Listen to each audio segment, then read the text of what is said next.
Guyane, tout le monde connaît l'expression aller casser des cailloux à Cayenne, les bannières aller casser des cailloux à Cayenne. En fait, Cayenne représentait un pénitencier qui n'était pas très important. En fait, ce n'est pas à Cayenne que se situe en fait l'essentiel des condamnés, mais sur le territoire pénitentiaire du Maroni.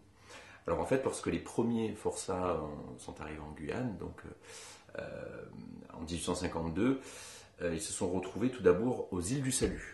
Alors les îles du Salut, en fait, c'est un archipel de 3 îles qui se situe face à Kourou. Donc ces îles, en fait, il y a l'île Royale, l'île Saint-Joseph et l'île du Diable.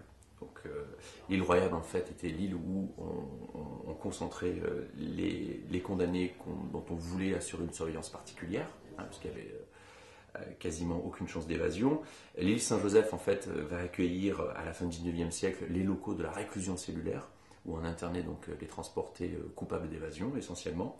Et l'île du Diable, en fait, était réservée aux déportés politiques en zone fortifiée.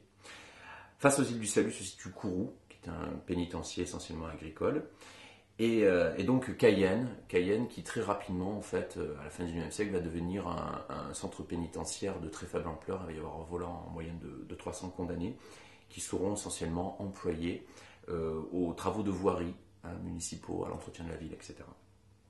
Puisqu'en 1899, en fait, l'administration pénitentiaire, la direction de l'administration pénitentiaire est concentrée sur le territoire pénitentiaire du Maroni. Alors ce territoire pénitentiaire du Maroni, il se situe donc dans l'ouest guyanais.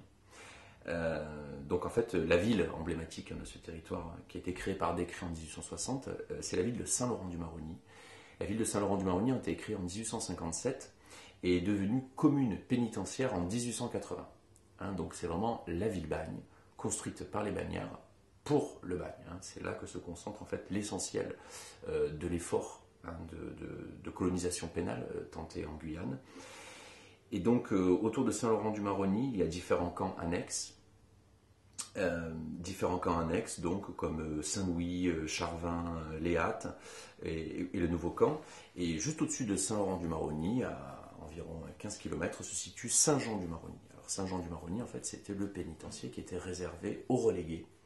Pareil, là aussi, avec tout un ensemble de camps annexes